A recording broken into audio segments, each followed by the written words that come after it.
Сәлем достар! Жақында миллиондап қаралым жинаған 30-дан асып барамын атты кино шыққан болатын. Бұл кино тәуелсіздік алғаннан бері не болғанын көрерменге жеткізді.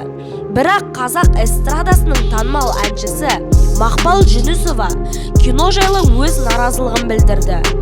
Біз бүгін сіздерге Мақпал Жүнісованың не дегені жайлы айтатын боламыз.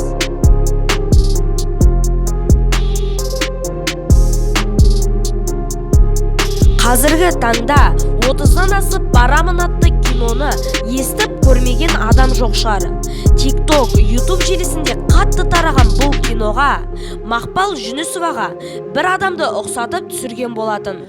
Қояма қабақ ашпай, кім біледі. Ал әнші Мақпал Жүнісова бұған келіспей реніш білдірді.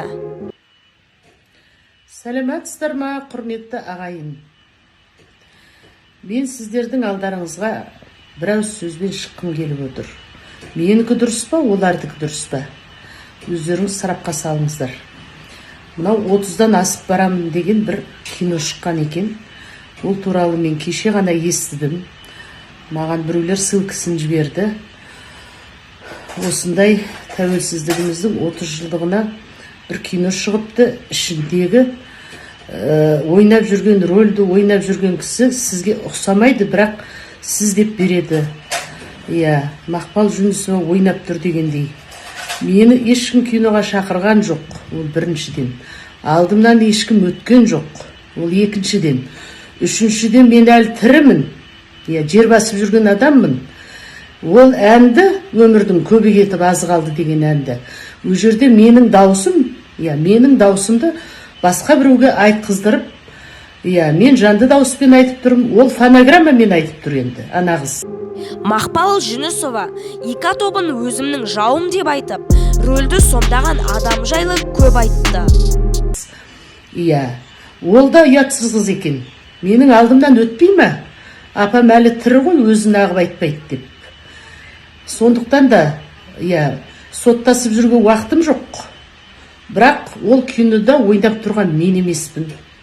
Семейден маған мені хабарласып, жігіттер айтып жатыр, сізді жақсы білеміз ғой, мынау сізге ұқсамайды, анау көзіндегі бояу нес, көзіне киіп әшкей нес, анау домбыраны жерде сүйреп жүр. Не деген сұмдық, мен домбыраны жерге қарай ұстамаймын, жоғары ұстаймын ғой домбыраны.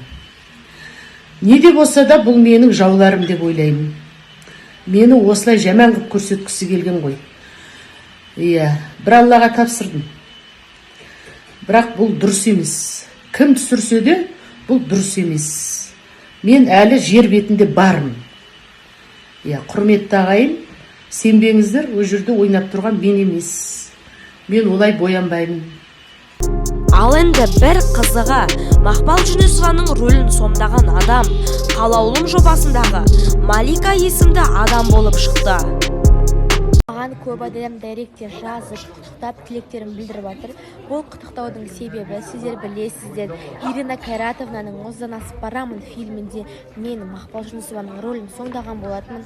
Сол киноны көргендер отрывын қырқып алып, мені белгілеп, Малика күшті ойнаған, сіз қатты ұқсайсыз деп салып жатыр. Мен оның бәрін көріп жатырмын. Мақпал Жүнісованың айтқаны дұрыс па? Комментарияға өз пікіріңізді жаза кетіңіз. Достар, осымен біздің видеомыз аяқталды. Егер де сіздерге осы видео ұнаса, дәл қазір лайк басып, арнамызға тіркеліп, қоңыраушаны басып қоюды ұмытпаңыздар. Сол кезде біздің осындай қызықты видеомызды ешқашанда жіберіп алмайсыздар. Ендеше, сіздермен бірге болған мен Райымқұл Абдулнұрхамит және қызықты мәліметтер арнасы, сау болыңыздар.